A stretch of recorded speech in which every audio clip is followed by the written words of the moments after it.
Questa è la storia di Gary Ridgway, noto come Green River Killer o The Riverman, soprannome affibbiatogli da Ted Bundy.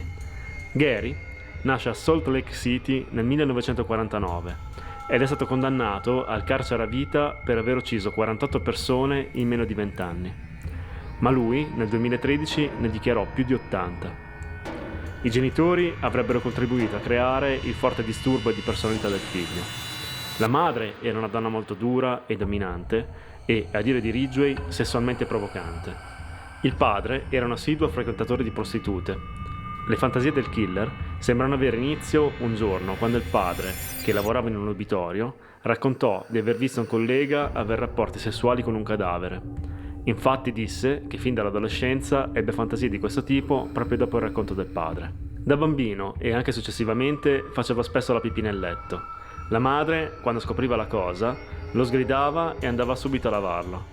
Questo creava in lui molto imbarazzo, anche perché, oltre alla rabbia per le umiliazioni ricevute, provava una malsana attrazione sessuale nei suoi confronti. E più volte aveva fantasticato di avere rapporti completi con lei. Altre volte, invece, aveva sognato di tagliarle la gola.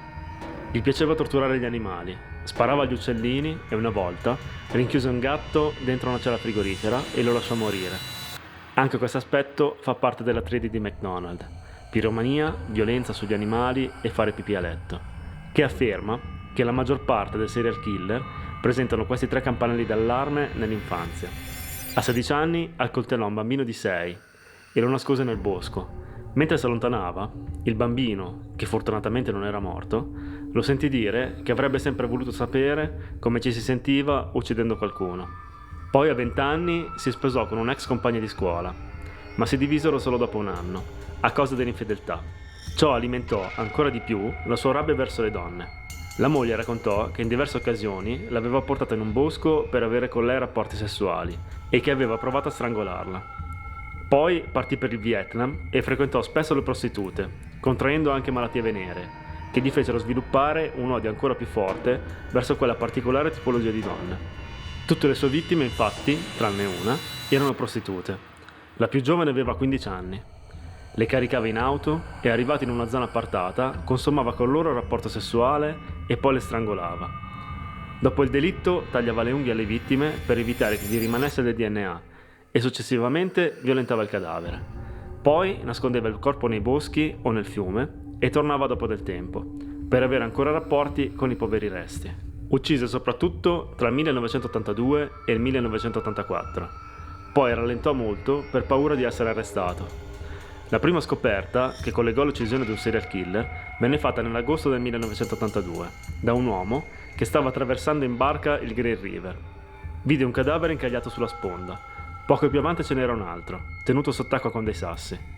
Quando la polizia andò a recuperare i corpi, perlustrando la zona attorno al fiume, trovò un terzo corpo. Circa un mese prima erano state trovate altre 2 donne morte sempre nella stessa zona. Per questo il killer venne poi chiamato il killer del fiume Green. Più volte Ridgway, che era fortemente sospettato, fu sottoposto alla macchina della verità, ma superò tutte le volte il test.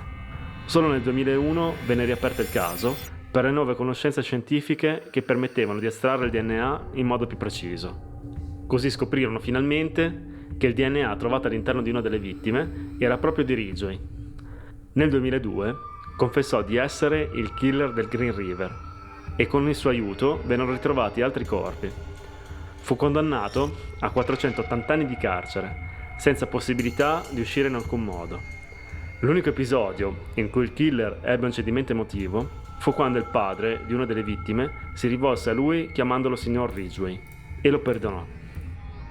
Quella macchina della morte, che sembrava programmata solo per infliggere dolore, incapace di provare emozioni, impassibile anche alla lettura della condanna, quando l'anziano padre della povera ragazza gli disse che era amareggiato per tutto l'odio che la gente provava per lui e che da bravo cattolico lo perdonava, successe qualcosa di imprevisto. Il Green River Killer si trasformò da mostro a uomo capace di provare dolore. Forse è stata la prima volta che qualcuno ha provato compassione per lui.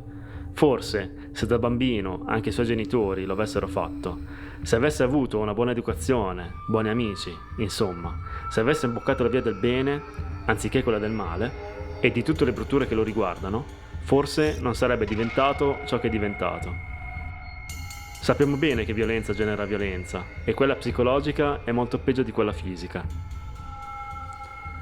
Anche se tutti gli esperti sono d'accordo nel dire che Ridgway è nato geneticamente predisposto per diventare un omicida, la sua reazione alle parole di quel padre fa capire altro.